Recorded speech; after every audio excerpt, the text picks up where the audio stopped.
అందరికీ నమస్కారం. శ్రీమాత్రే నమః. శ్రీ గురు చరిత్ర అధ్యాయం 6. శ్రీ గణేశాయ నమః. శ్రీ సరస్వతి నమః. శ్రీ గురుభ్యో నమః. అయితే నామధారకుడు ఇలా అన్నాడు: కాశీ, బదరి, కేదారం వంటి క్షేత్రాలు ప్రసిద్ధమైనందువలన శ్రీపాదస్వామి అక్కడకు వెళ్ళాడు. కానీ వారు గోకర్ణానికి వచ్చారని మీరు చెప్పారు. ఆ క్షేత్ర ప్రాధాన్యత వివరించగోరుతున్నాను అని అడిగాడు. అప్పుడు దానికి శుద్ధిడిలా చెప్పసాగాడు. పూర్వం రావణాసురుడి తల్లి కైకసి కైలాసాన్ని పొందగోరి నిత్యము మట్టితో చేసిన శివలింగాన్ని పూజిస్తూ ఉండేది. బలగర్వితుడైన రావణుడు అది చూచి శంకరునితో కూడా కైలాస పర్వతాన్ని తెచ్చి తన తల్లికి సమర్పించాలి అని అనుకున్నాడు. అతడు అక్కడికి వెళ్ళి తన శక్తినంతా ప్రయోగించి ఆ పర్వతాన్ని నెత్తినెత్తుకున్నాడు. అప్పుడు భూమి కంపించిపోయింది. లోకాలన్నీ అకాల ప్రళయంలో నశిస్తాయని తలచి అట్టి ఆపదను నివారించమని పార్వతీదేవి శివుణ్ణి ప్రార్థించింది.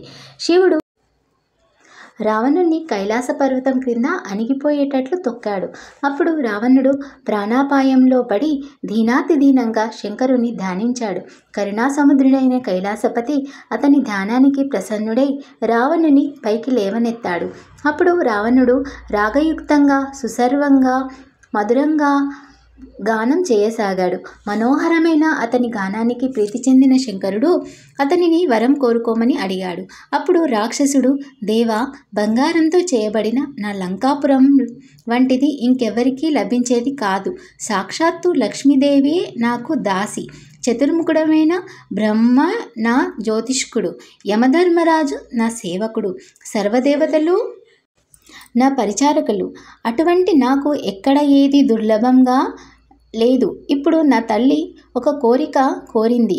నా తల్లి కోరిక ప్రకారం కైలాస పర్వతాన్ని తీసుకుపోదామని వచ్చాను. శంకర, నీవు వరమీయదలుచుకుంటే నీ కైలాసాన్ని నీతో సహా నాకుతో లంకకి తీసుకుపోయేలా అనుగ్రహించు అని కోరాడు. అప్పుడు కైలాసపతి, రావణ, ఈ కైలాస పర్వతంలో ఏమి సాధిస్తావు? దానికి మించిన నా ఆత్మలింగం ప్రసాదిస్తాను. దీనివలన నీవు నా అంతటివాడు అవుతావు. నీ లంకా నగరమే కైలాసమంతటి శ్రేష్టమవుతుంది అని అతనికి ఆత్మలింగం అనుగ్రహించాడు. దానిని తీసుకొని సంతోషంగా రావణుడు లంకకు బయలుదేరాడు. ఇదంతా చూచిన నారదుడు ఈ వృత్తాంతం బ్రహ్మకు, విష్ణువుకు విన్నవించుకున్నాడు. ఆ ముగ్గురు శివుని దగ్గరికి వెళ్ళి, ఎంత పని చేశావు? రావణుడికి ఆత్మలింగం ఎందుకు ఇచ్చావు? సర్వ ప్రాణికోటికి కంటకప్రాయకుడు, లోక భయంకరుడు అయిన రావణుడు నీ అంతటివాడు కావడం తగునా అని వాపోయారు. అప్పుడు శంకరుడు అతని గానానికి పరవశించి ఆత్మలింగం ఇచ్చాను అని చెప్పాడు. వాడప్పటికింకా లంకకు చేరుకొని ఉండడు, ఉపాయం ఆలోచించు అని విష్ణువుతో చెప్పాడు. అది విని శ్రీహరి దుర్మార్గుణ్ణి మోసంతోనే జయించి ఎలాగైనా ఆత్మలింగాన్ని ఛేదించుకోమని నారదుణ్ణి, గణపతిని ప్రేరేపించాడు. అప్పుడు దేవర్షి అయిన నారదుడు మనోవేగంతో రావణుని వద్దకు పోయి, రావణ, ఎక్కడి నుండి వస్తున్నావు? ఎక్కడికి పోతున్నావు అని అన్నాడు.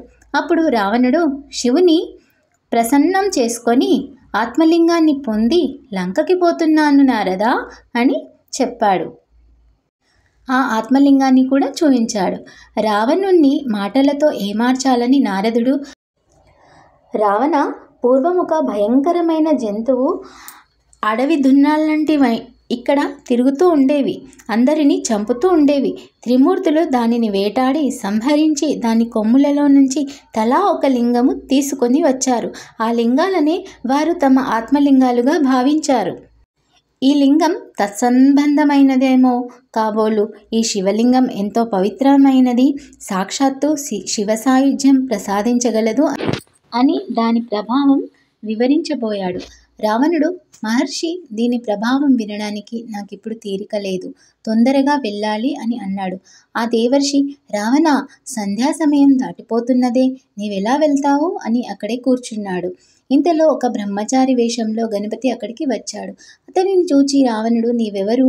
ఎవరి పిల్లవాడవు? ఎక్కడికి పోతున్నావు అని అడిగాడు. ఆ బ్రహ్మచారి, నేను ఉమాశంకరుల పుత్రుణ్ణి.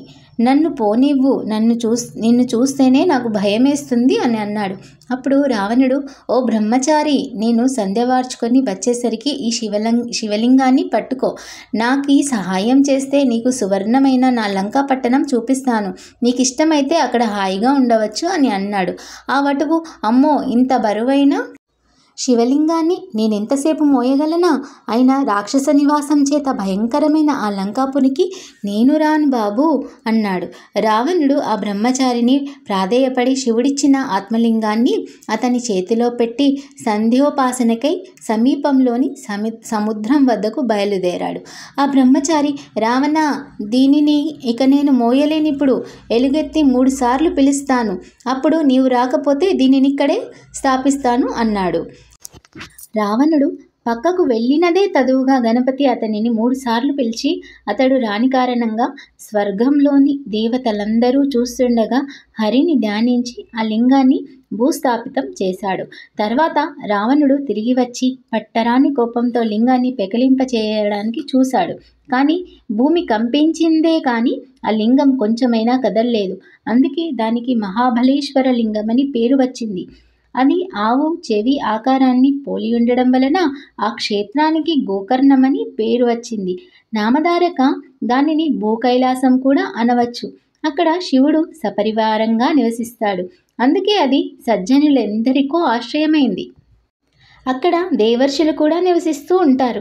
ఆ క్షేత్రంలో దేవర్షులు, రాక్షసులు, మానవులు, చివరికి పశుపక్షాదులు కూడా శివుని అనుగ్రహం వలన తమ అభీష్టాలను పొందారు. అంత పవిత్రమైన క్షేత్రం ఇంకొకటి లేదు. శ్రీ దత్తాయ గురవే నమః. శ్రీ శ్రీపాద శ్రీవల్లభాయ నమః. శ్రీ నృసింహ సరస్వత్యై నమః. 6వ అధ్యాయము సమాప్తము.